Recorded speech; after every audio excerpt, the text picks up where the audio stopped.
next. We'll see you tomorrow. Lying, pomposity. What's the other one? Smugness and groupthink, Sean. I got it. All right, Tucker. Great show as always. Thank you for being with us. Welcome to Hannity. President Trump is holding firm tonight. We have new information on that key promise to build the wall in terms of the southern border in bipartisan negotiations with lawmakers today. It was a fascinating and historic on-camera debate. The president put his foot down as it relates to building the wall and securing the border first before anything else is done on immigration. After years of broken promises, not getting the job done from members of Congress, it's about time. Build the wall. Now, meanwhile, obstructionist Democrats, they are showing that they are hypocrites, political opportunists, and total flip-floppers. We have all the tape, all the video evidence you'd ever want. We'll cover that and so much more. We're glad you're with us. Tonight's breaking news, opening monologue next.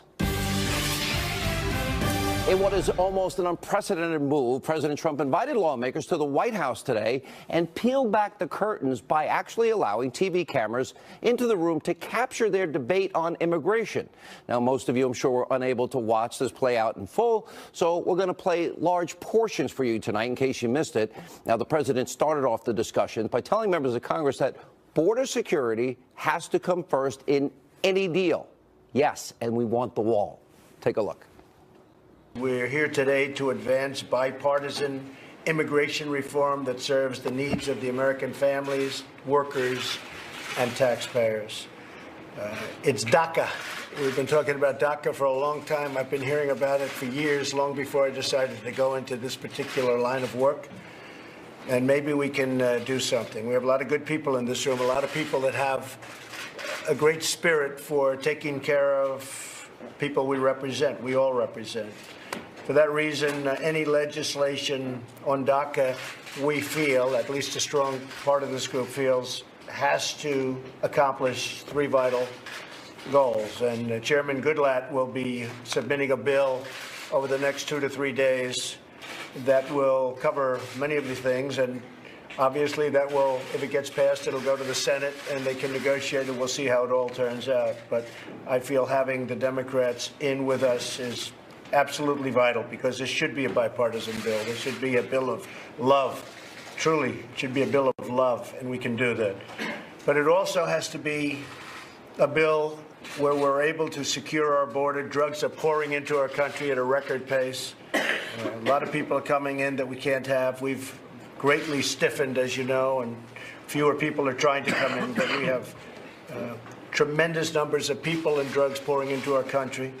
So in order to secure it, we need a wall. We need closing enforcement. We have to close enforcement loopholes, give immigration officers, and these are tremendous people, the border security agents, the ICE agents, we have to give them the equipment they need. We have to close loopholes. And this really does include a very strong amount of different things for border security. I think everybody in the room would agree to that. I think that it's a question of amounts, but I think everyone agrees we have to have border security. I don't think there'd be anybody that says no. Second, it has to be a bill to end chain migration. Chain migration is bringing in many, many people with one, and often it doesn't work out very well. Those many people are not doing us right. And I think a lot of people in the room, and I'm not sure I can speak for everybody, but a lot of the people in this room want to see chain migration ended. And we have a recent case along the West Side Highway having to do with chain migration, where a man ran over, killed 8 people, and many people injured badly, loss of arms, loss of legs. A horrible thing happened. And then you look at the chain and all the people that came in because of him. Terrible situation. And the other is cancel the lottery program. They call it visa lottery. I just call it lottery, where countries come in and they put names in a hopper. They're not giving you their best names. Common sense means they're not giving you their best names. They're giving you people that they don't want. Now, as you watch this tonight, remember, this is the same president that the media and every Democrat has been telling you for days and weeks, and in some cases months, is absolutely crazy. No, he was very engaged. He was totally in charge and being transparent, extremely patient, and common sense solutions were being offered. He was giving you, the American people, a rare glimpse into a historic process on the important issue of immigration reform. And just a few hours ago, well, the president tweeted, "As I made very clear today, our country needs the security of the wall on the southern border, which must be a part of any DACA approval." President obviously now refusing to back down on building the border wall. I've been saying this for months and years. In order for the GOP to be successful, you guys want to win the midterm elections? Build 200 or 300 miles of the border wall. Go down there and cut your commercials. Promise made, promise kept, voters happy. The American people need to see tangible results, and progress being made on this key promise is key for November. This has to be fund the wall, build the wall first, because it's always like, oh, you get the tax increase, you never get the spending cuts they promise. You always get the consideration, the amnesty, whatever it happens to be. The wall never gets built. We have been down this road. We've seen this rodeo before. You Republicans, you want to win in November? You're up for election, not Donald Trump. Put the American people, put their security first, and show them that by November, you're keeping your promises. Just smart, good for the country, good politics. After the president's remarks, Democrats, they quickly moved to their debate. All they care about is amnesty, DACA, amnesty, and DACA. Take a look. Democrats are for security at the borders. I want to state that emphatically. There's not a Democrat that is not for having secure borders. There are obviously differences, however, Mr. President, on how you affect that. You just indicated that yourself.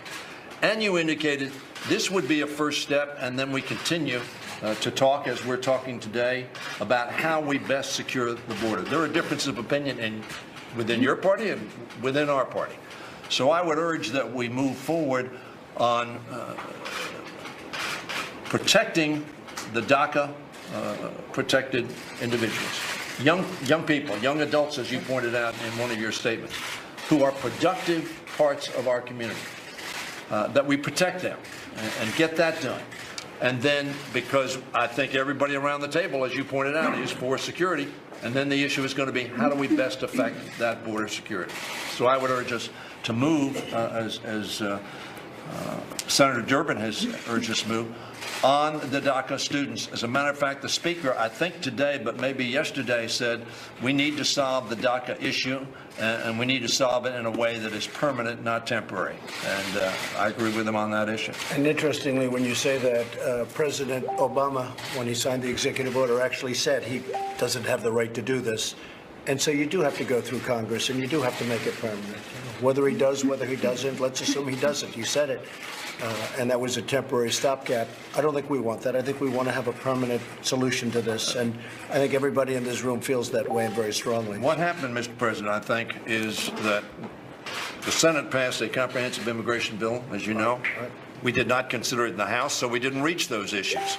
Very frankly, on border security, Mr. McCall, the chairman of the committee, reported out a unanimous security solution, which we then included in the bill that we filed on comprehensive immigration reform. So I think we can reach agreement. Well, I also think that after we do DACA, and I really believe we should be able to be successful, I really think we should look in terms of your permanent solution and to the whole situation with immigration. I think a lot of people in this room would agree to that also, but we'll do it in steps. And most people agree with that, I think, Dick. We'll do it in steps. Even you say, let's do this, and then we go phase two. Kevin, what would you like to say?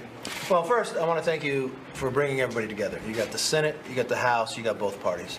And I like the exchange of ideas. And I think everybody has a point here. The one thing I don't want to have happen here is what I saw in the past. There were former bills that were passed on border security years ago that never got finished. There were immigration bills passed that were right back at the table with the same problem. Let's make a commitment to each one, and most importantly to the American people, that when we get done and come to an agreement, that we're not back at this problem 3-4 years from now. That's why, yes, we've got to do DACA, and I agree with you 100%. But if we do not do something with the security, if we do not do something with the chain migration, we are fooling each other that we solved a problem. You know how difficult this issue is. So let's collectively, we're here at the table together. I'll be the first one to tell you we're all going to have to give a little, and I'll be the first one willing to. But let's solve the problem, but let's not tell the American public at the end that it's solved when it's not. Great points by Kevin McCarthy. Here are some of the other big moments from today's immigration debate. Take a look at this. The country is doing well in so many ways, but there's such divisiveness, such division, and I really believe we can solve that. I think this system is a very bad system in terms of getting together, and I'm going to leave it up to you, but I really believe you can do something to bring it together. Other than going to dinner with Bob, I've been doing this for 10 years. I don't think I've seen a better chance to get it done than I do right now, because of you. John's right. I'm not going to support a bill if you don't support it. I've had my head beat out a bunch. I'm still standing. I'm Lindsey Gramnesty, Lindsey Gomez, you name every name you want to give to me has been assigned to me. And I'm still standing. The people of South Carolina want a result. How could I get elected? I've been for a pathway to citizenship for 11 million people because I have no animosity toward them. I don't want crooks. I don't want bad hombres. I want to get a merit-based immigration system to make sure we can succeed in the 21st century. I'm willing to be more than fair to the 11 million. I just don't want to do this every 20 years.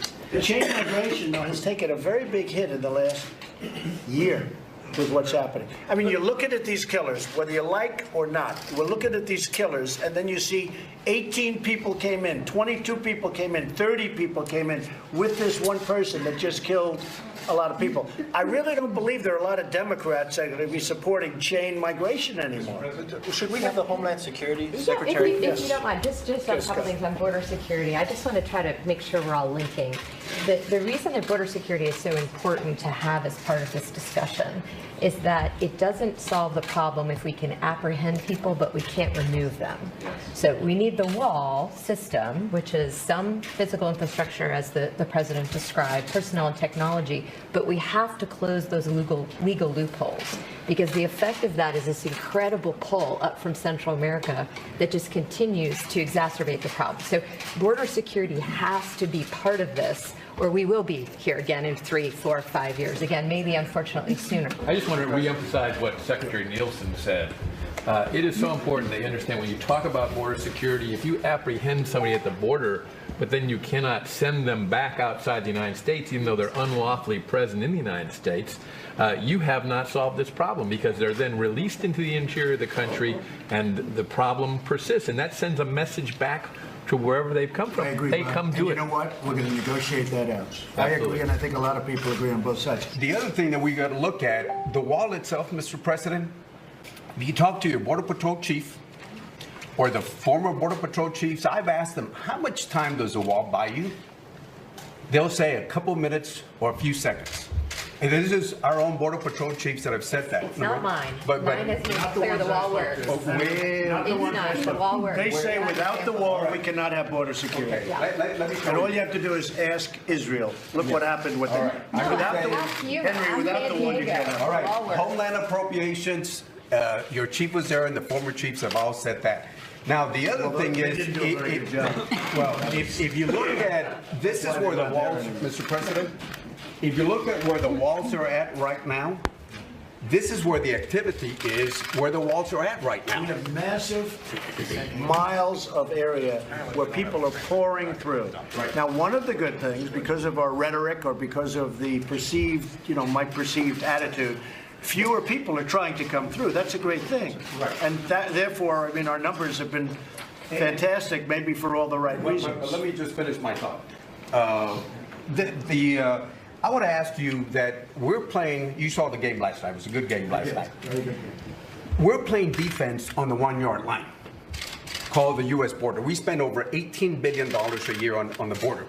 If we think about playing defense on the 20-yard line, if you look at what Mexico has done, they stopped thousands of people on the southern border with Guatemala. We ought to be looking at working with We stopped them. We stopped them. You know why? Mexico told me, the president told me, everybody tells me, not as many people are coming through their southern border because they don't think they can get through our southern border, and therefore they don't come. That's what happened with Mexico. We did Mexico a tremendous favor. We actually put appropriations to help with the southern border. The point is, I know, we always give everybody, every other nation gets money but ours. But finally, we're always looking for money. We give the money to other But nations. finally, the last one, That Mr. we have to President, stop. is instead of playing defense on the 1-yard line, if you look, this is your material. We know where the stash houses are at. We know where the hotels are at. We know where they are across the river. And we're going after them. Why stop? Why play defense on the 1-yard line? We're going after them like never before. We're going All I'm after the saying is, stash if we houses. focus on DACA, we can work on the other things separately, on sensible border security, listen to the folks that are from the border. And you we folks can are going to work have to, together. you're one voice. You folks are going to have to come up with a solution. And if you do, I'm going to sign that solution. Yes, We have a lot of smart people in this room, really smart people. We have a lot of people that are good people, big hearts, they want to get it done. I think almost everybody, I can think of one or two I don't particularly like, but that's okay. No, I think everybody. Look, Henry, everybody wants a solution. I'm trying to figure that out. Everybody wants a solution. You want it, Henry, and I want it. Is there any agreement without the wall? No, there wouldn't be. The wall has to be there. You need it. John, you need the wall. I mean, it's wonderful. I'd love not to build the wall, but you need the wall. And I will tell you this, the ICE officers and the Border Patrol agents, I had them just recently up. They say if you don't have the wall, you know, in certain areas, obviously, that aren't protected by nature, if you don't have the wall, you cannot have security. Just can't have it. It doesn't work. If you don't have the wall, you'll never have security. Also, the DHS Secretary Nielsen made some great points, as you saw in that exchange. And as we saw today, the president and even some Republicans are saying the border wall has to come first. It has to.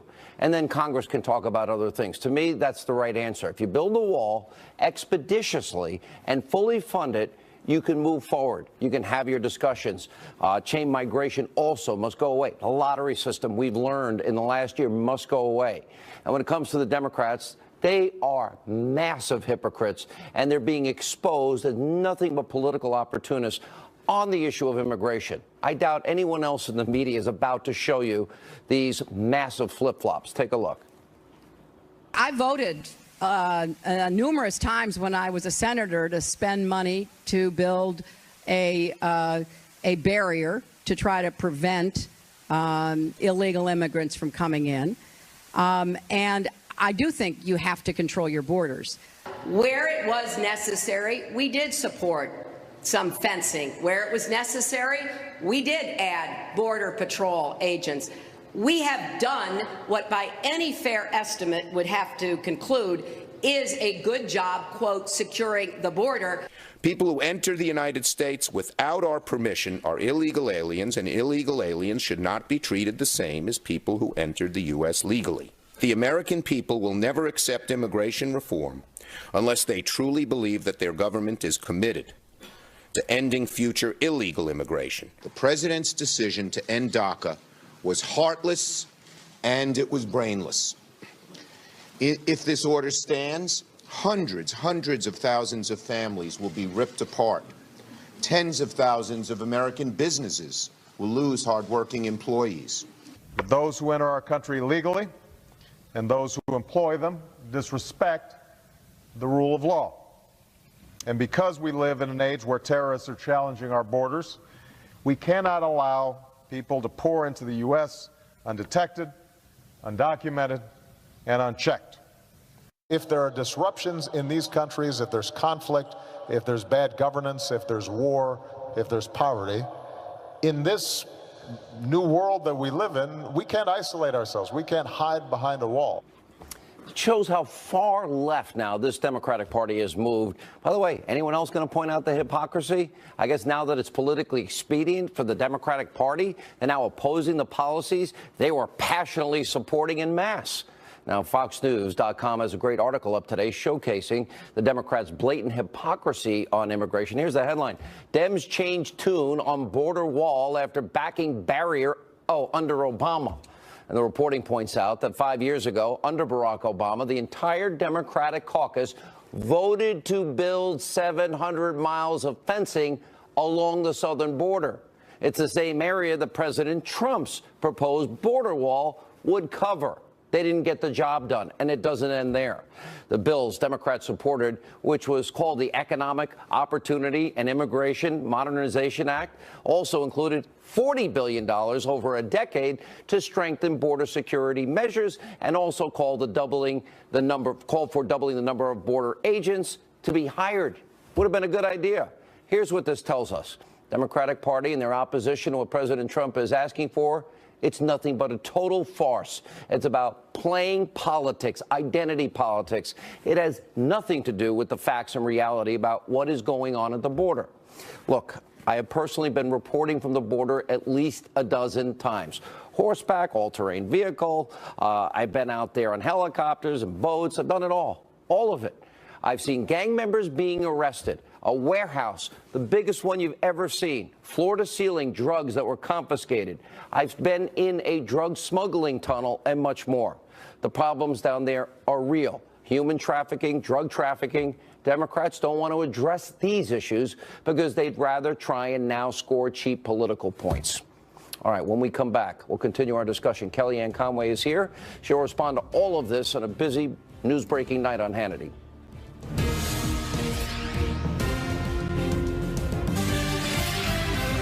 Is there any agreement without the wall? No, there wouldn't be. The wall has to be there. You need it. John, you need the wall. I mean, it's wonderful. I'd love not to build the wall, but you need the wall. And I will tell you this, the ICE officers and the Border Patrol agents, I had them just recently up. They say if you don't have the wall, you know, in certain areas, obviously, that aren't protected by nature, if you don't have the wall, you cannot have security. Just can't have it. It doesn't work. Welcome. Got it. Welcome back to Hannity here with reaction to my opening monologue and the president's big bipartisan meeting on immigration at the White House today. Counsel to the president, Kellyanne Conway, is back. Good to see you, Kellyanne. Here, the president put out this tweet earlier tonight, and he said, building the wall, and we heard him over and over again, it's imperative. I know that conservatives, friends of mine, they doubt because they've been promised again and again and again. We always get the consideration, amnesty, never the wall. We always get the spending increase, never the tax cut. Now we have the tax cut. People want to see that wall. They want to see some of it by November. Everyone in that room today, everyone watching now, knows where the president stands on the wall. He just repeated it for you, live and in person in front of the entire world to see, Sean. Yep. The wall is an imperative. And the wall, the president made clear today, because he's conferred with those literally on the front lines who want this wall. He asked the ICE agents, he asked the Border Patrol agents, he asked those on the front lines what they need. Secretary Nielsen has asked her, folks, what do you need to be able to do your job, to make us a more safe and secure nation? And they've all said, we need this type of we need a border. You know, we have spent billions of dollars over decades helping other countries secure their own borders, their own sovereignty. It's high time we did it in our country, and this is the leader who will make it happen, Donald Trump. I think in the span of 1 hour today, you saw in full the three major promises this president has made to the country: security, prosperity, and transparency. The transparency is obvious. Even some of his greatest critics in the media were flabbergasted, really stunned but appreciative, that this president held forth on camera for a full hour with no filter, no script for anybody, just a conversation, bicameral, bipartisan, unprecedented in that way in the cabinet room.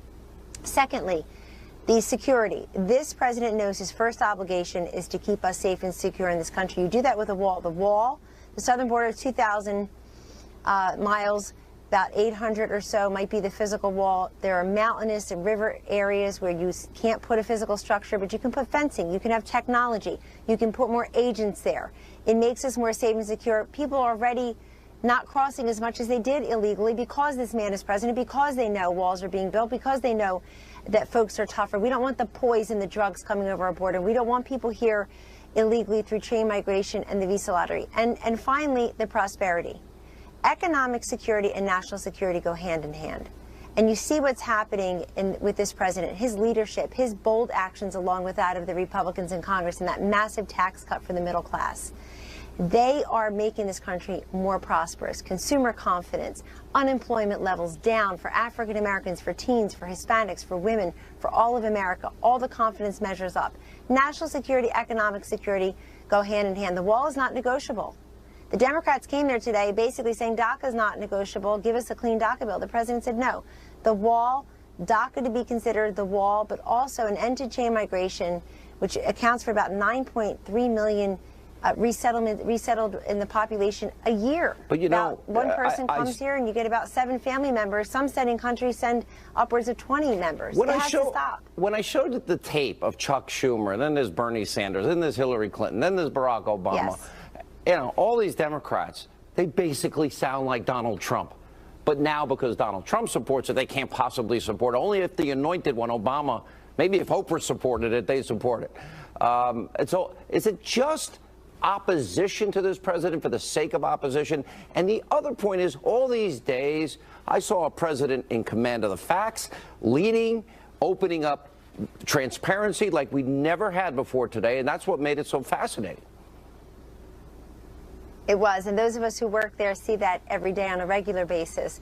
He really enjoys a discussion. He welcomes dissent, and he welcomes discussion. This president takes many different inputs and ideas, and he makes the final decision. He was the one elected here, after all. But I think what you saw on full display today is very similar to what we see on an ongoing basis at this White House.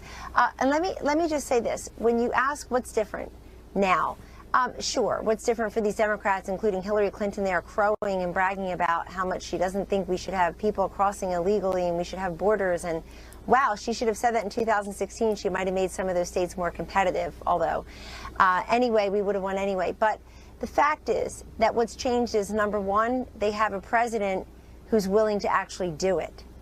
And just like with these tax cuts, just like with moving the embassy to Jerusalem, people have promised it, but they never thought they'd have a president who would do it. Number two, they are beholden, many of them, to special interest. And this is a president who's talking about national interest, not special interest. Last question, quick answer. We're running out of time. For 2018, isn't it good for the Republican Party to be able to say, see, we're keeping our promise. We have 200 or 300 miles of the wall done now. Take a look at it. We meant it. We got it done. No doubt. We didn't get here overnight. We know the wall can't be built overnight, but people seeing that it is happening, that you have a physical wall, you also have technology, you have fencing in places where a physical wall cannot happen. And most importantly, you end the chain migration, the diversity visa lottery, and you show people about that southern border that we have more ICE agents there. We need to empower these men and women with the tools they need to do their jobs. All right, Kellyanne, thanks for staying up late. I know you're always up early. We appreciate it. When we come back, Ed Henry is here with a live report on disturbing new details on the anti-Trump dossier. Also, Laura Trump and more.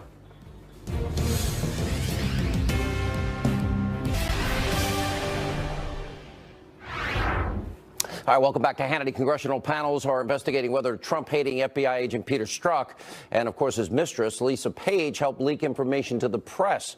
We had our special report last night. Also today, Senator Diane Feinstein, she released a transcript of Fusion GPS co-founder Glenn Simpson, his August interview with the Senate Judiciary Committee. Here with a live report from the White House and all the latest details is Ed Henry. And Ed, they talked about somebody died already over this?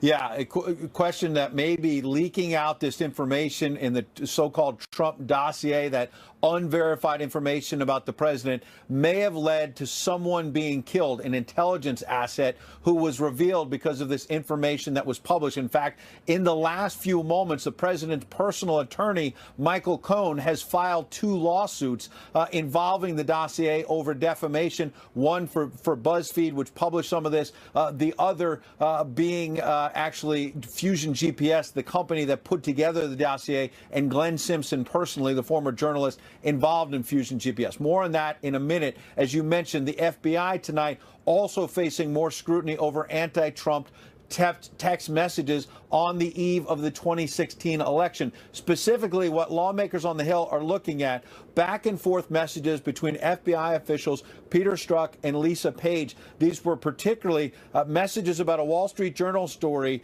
apparently focused on the Clinton Foundation, which of course is now the focus of a renewed FBI probe into whether the original review of the foundation was too soft.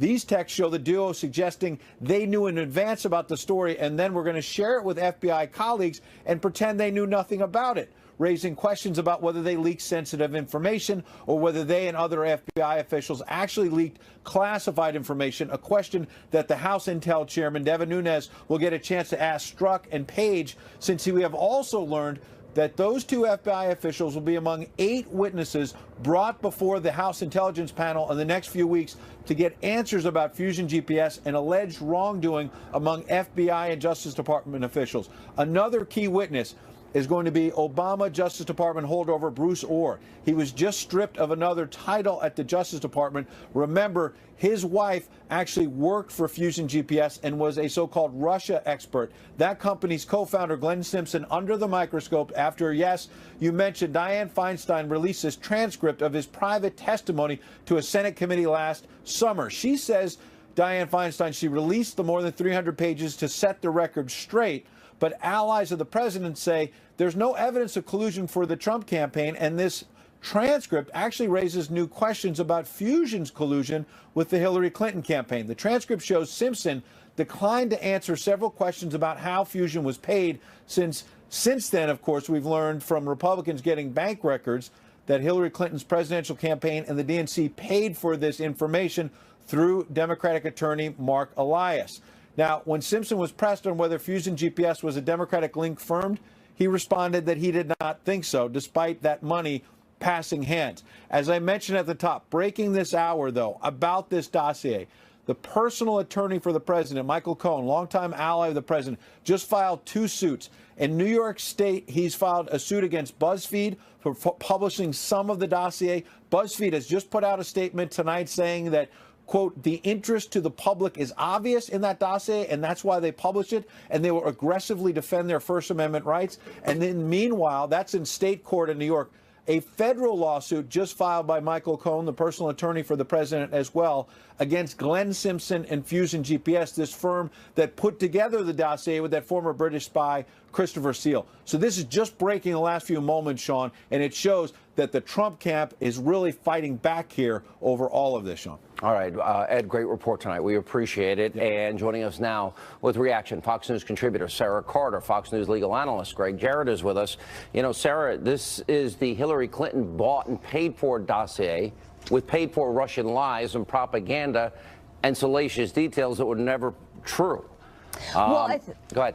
No, well, I think one of the most interesting points that's been brought up today is that, you know, Glenn Simpson testified that the FBI had a source within the Trump campaign. And by the way, that story, a colleague of mine here pointed out that that story is still a top story on the Washington Post website. What's interesting is that, according to people close to Glenn Simpson and Fusion GPS, he misspoke. That isn't true at all. That what he was referring to was Papadopoulos actually in London. So here we have, you know, the Washington Post still with the headline out there that there was a source working inside the Trump campaign for the FBI, and it's flat out wrong. So there's a lot of factual errors, and even within his own testimony, there appears to be misleading. They went nuts with this, and you're right, they've been wrong. They've been wrong all along. Let's talk about the legal side of this. Greg Jarrett, I'm glad Michael Cohen is fighting back. Truth does matter. Sure. Thoughts? Oh, it absolutely does, and it's a legitimate defamation lawsuit, a false statement, and clearly the dossier is false that damages somebody's name and reputation.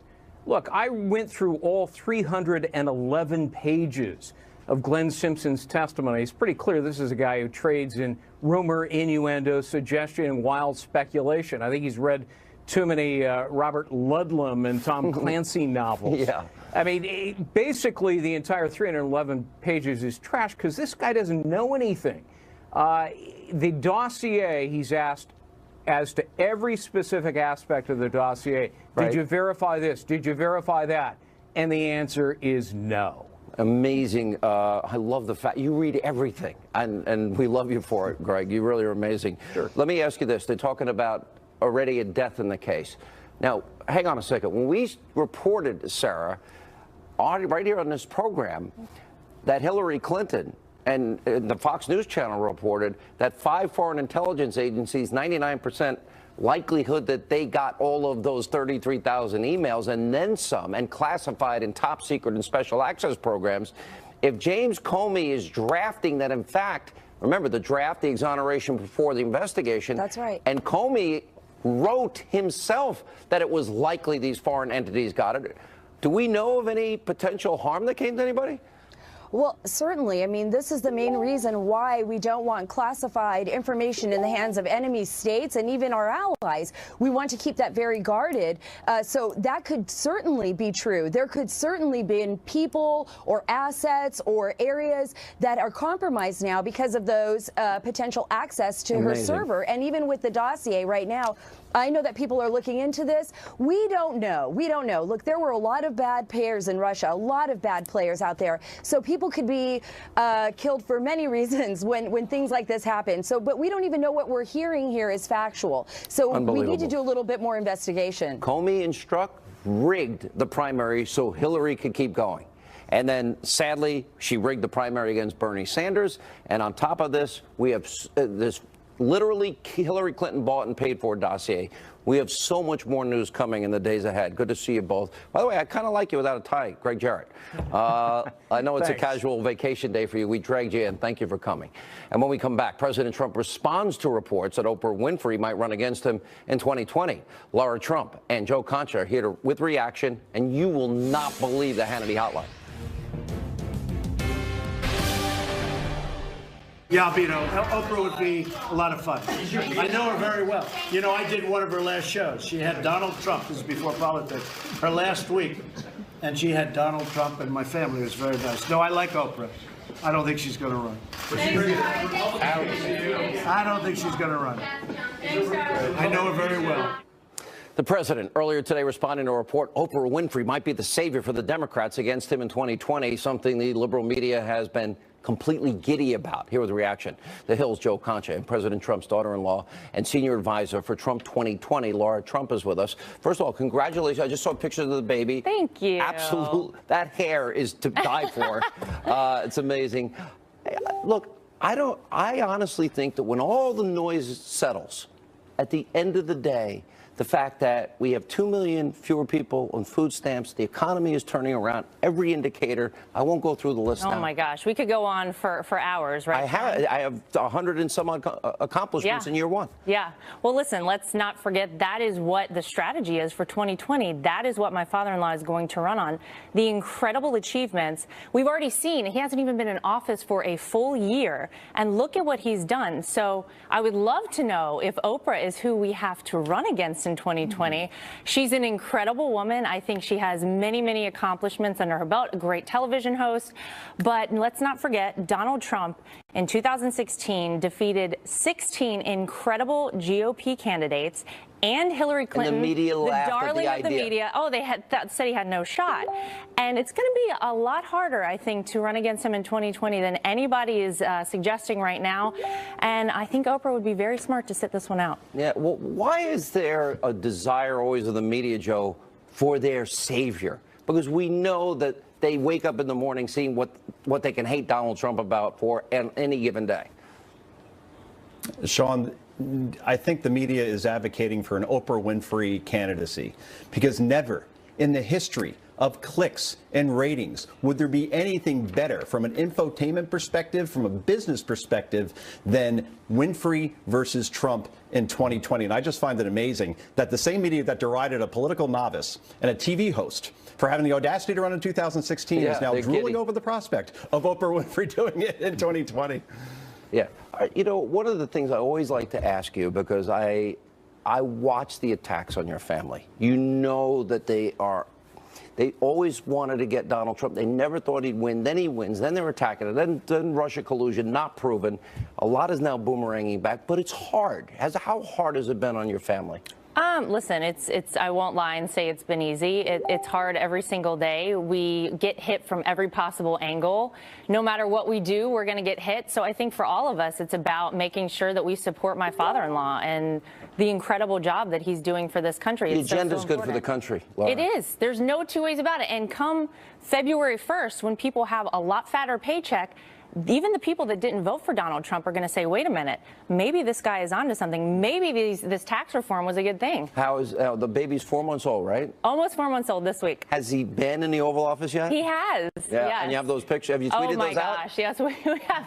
Actually, Eric tweeted a picture out of him there. You know he has the same desk that John F. Kennedy had and Ronald Yeah. Reagan had, and they still have that opening. I think he may be the youngest to sit behind that desk, Arthur. Oh, is that true? Yeah. I would take the picture in the opening, too. Yeah. Definitely with the hairstyle I saw today. It was amazing. All right, last word, Joe Concha. I think at the end of the day, the noise goes away. Is the economy better, and are we safer as a country, and how many promises did he keep? Well, that's what you have to look at, Sean, was what was the 5 biggest issues that voters voted on in 2016, according to most polls. Economy, okay, which you could say things are going excellent, as you pointed out before.